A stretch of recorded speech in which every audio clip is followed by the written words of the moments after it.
Hey YouTube, it's your girl Sharonda Patrice, and I am back with another video. If you're new, welcome. If you're not, welcome back. On today's video, we are going to talk about my pregnancy, but this time weeks 9 through 12. A little bit of the same stuff, a little bit of new stuff, yada yada yada. So let's get to it. So first to say, the nausea in 9 through 12 went down. I still had nausea and vomiting, but it was much less, thank God, because your girl was struggling. Okay, so less nausea and less vomiting in 9 to 12, and actually it seemed like it had stopped once I got to week 9. Like literally the day of week 9, I had like no nausea, and I didn't have it for a long time, maybe like a week or so before I started getting it again. So I thought it had stopped, but it had came back, but it just wasn't as bad. So still had the nausea, just less of it. Nausea and vomiting, just less of it. Still had the rhinitis and the mucus drainage in the throat. Still had a loss of appetite. Still wasn't eating as much as I should, but of course, you know, baby was good because baby's gonna get whether I get or not. So but yeah, I had a loss of appetite. What else? I started to get headaches every now and then from the pregnancy. Not like every day, but you know, I started to get them maybe like once or twice a week. Also during weeks 9 to 12, I had 2 OB appointments. So I had a OB appointment, which was my initial OB appointment on week 9. And during that appointment, we had our first ultrasound of our baby. And then we went over and we talked to the people. It was a nurse practitioner and a student nurse or student doctor or something like that. Excuse me, I need to take a sip.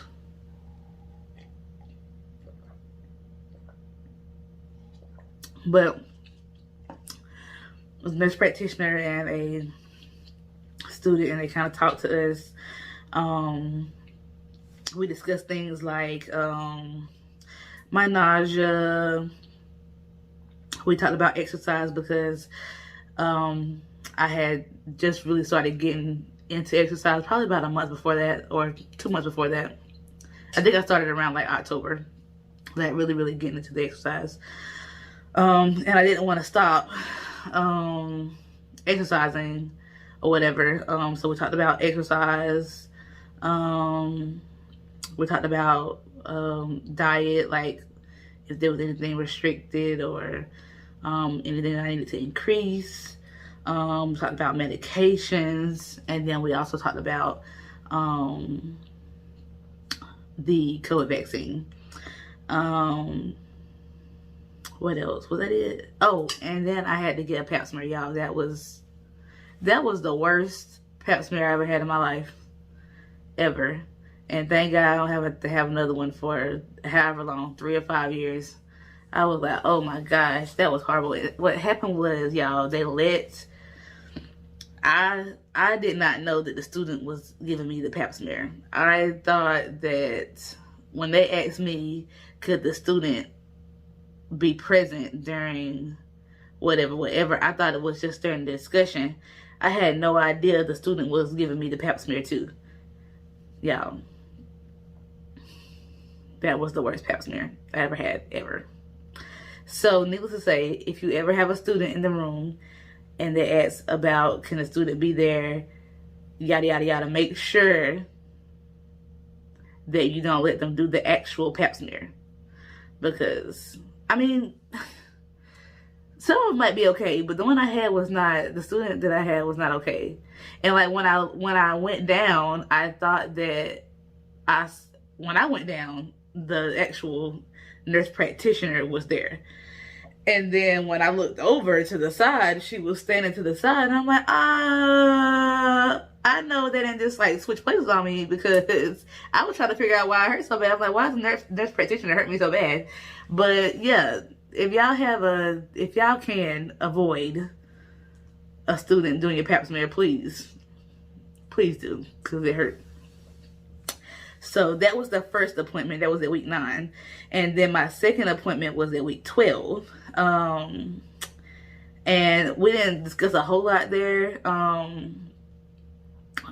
So from between week 9 and week 12, I had lost 15 pounds. So they did address my weight loss during that time, because of course I wasn't eating, and I still was having, like, mild nausea and vomiting happening. So they did address that, but they just want to make sure that it wasn't like so bad that I wasn't keeping anything down. Like, I have a friend that, honey, I don't know how she made it, because she had it every day, multiple times a day, and all throughout her pregnancy. I don't know how she did it, but they were thinking it was like something like that, where they didn't put me on some kind of medication to calm the nausea and the vomiting down. But by then, to me, it had calmed down. So I was just like,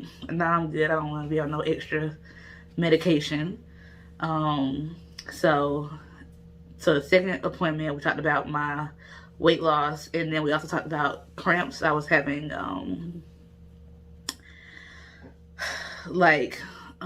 what felt like period cramps, I guess.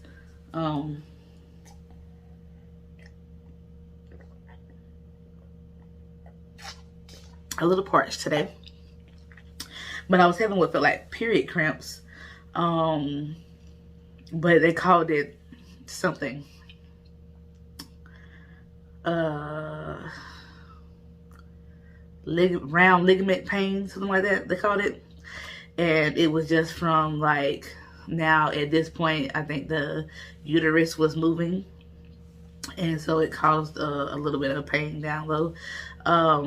And they just said that, I mean, it's inevitable for it to happen, and that I need to work on staying hydrated and stuff like that to make the pain less. So that was all during that doctor's appointment.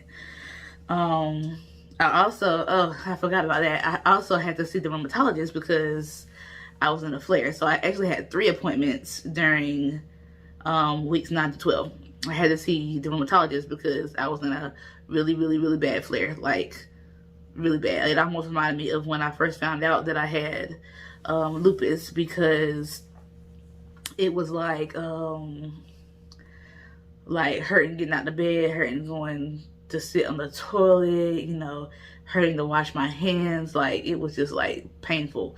So I had to see the rheumatologist, and he put me on prednisone, and I was a little nervous about that, just because I didn't know.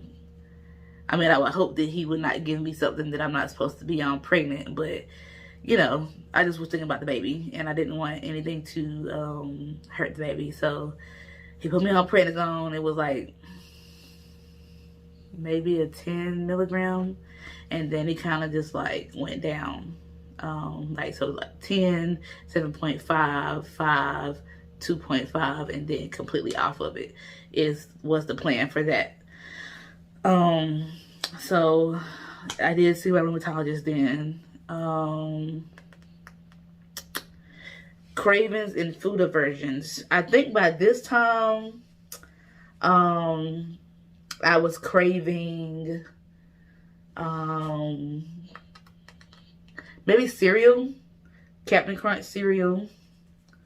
And I was kind of like, I craved cereal, but I just didn't know what I was craving. So I had tried like Captain Crunch, Frosted Flakes, stuff like that. But it ended up going back to the Captain Crunch, and that just happened to be what I liked.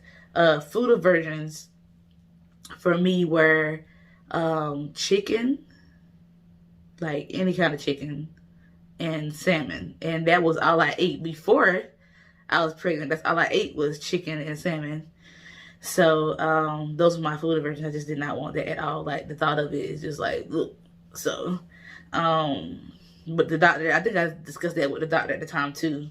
On the second go round, where they said if you don't want it, don't eat it because you're gonna throw it back up. So, yeah. So I try to stay away from chicken and salmon. But like, what do you eat? You know, when you can't eat chicken and salmon. So, what else? Oh, and not a food aversion, but for, I guess, from the acid in it or whatever, I just can't handle it right now. But spaghetti, I cannot eat spaghetti. I want it, I eat it, I throw it up. So every single time I want it, I eat it, I throw it up. So it's just something that I just can't have right now. Actually, at all during my pregnancy, haven't been able to have spaghetti because it's literally every time I just throw it back up.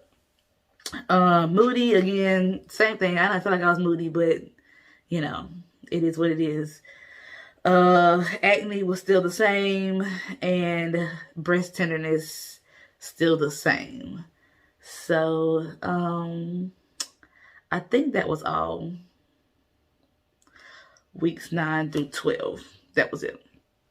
So, comment down below again if you have experienced any of these things, or if you have experienced something that I haven't experienced. Yeah. Also, if you have,